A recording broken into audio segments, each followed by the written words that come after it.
On réalise pas, vraiment, on est rentré ce matin à 3h du matin, donc c'est encore très frais et il va nous falloir un peu de temps pour descendre et réaliser un peu qu'on est olympienne, on a été finaliste, on a fait 8e et on est super fiers. En fait au jeu tout est surdimensionné, oui, c'est ça. Tout est fait pour des milliers de personnes et c'est une grande ville, avec des drapeaux partout, de découvrir tous les bâtiments avec toutes les nations qui ont décoré aux couleurs de leur drapeau, c'est vraiment magnifique. Après, découverte de la piscine aussi. On a repris directement les entraînements. Pour nous, c'est très important d'avoir le contact avec l'eau. C'est vrai qu'avec les mesures sanitaires, on a eu très peu d'entraînement là-bas.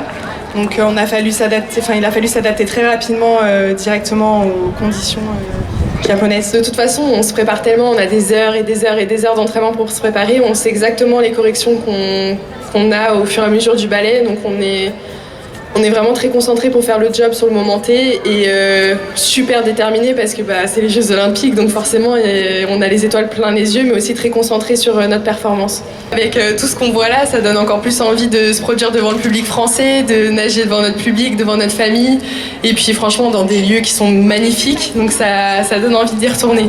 C'était très intense, ouais. C'est passé très rapidement quand même parce qu'on est tellement dans notre truc, finalement c'est un moment un peu hors temps. Et comme ce qu'a dit Laura, très concentré mais aussi très déterminé. On est parti à fond les ballons, on se posait pas de questions vraiment, on y allait à fond et je pense aussi c'est pour ça qu'à chaque fois nos premiers portés impressionnent un peu. Nous on adore en plus avoir les photos derrière, même les vidéos et puis en plus avec les super maillots de bain, ça rend le truc encore plus joli. Mais souvent on choisit les mêmes choses, on parle en même temps de temps en temps, ça nous arrive très souvent. Mais c'est pas fait exprès. Mais c'est vrai qu'en duo, on a ce truc qui fait qu'on peut nager qu'ensemble en duo. Moi, je pourrais pas nager avec quelqu'un d'autre et on va pas s'arrêter.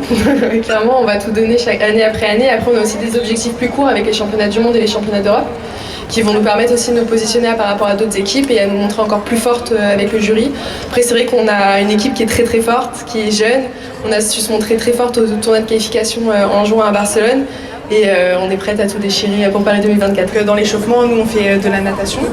Et dans la natation, on va mettre un peu d'apnée. Et après au quotidien, en travaillant le ballet, forcément ça va travailler l'apnée. C'est vrai qu'en synchro, on fait pas du tout d'apnée passive, c'est que de l'apnée active parce qu'on est tout le temps en mouvement, que ce soit pour se tenir dehors en rétro ou que ce soit à l'envers de sortir les jambes. On est tout le temps active avec les bras pour pouvoir sortir, donc c'est des efforts qui sont très intenses. On a commencé toute petite aussi. Et notre maman nous a toujours dit de croire en nos rêves et aujourd'hui on est là, olympienne.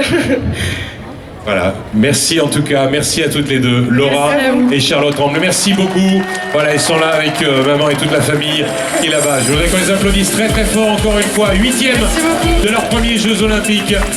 On les retrouvera à Paris en 2024. Super.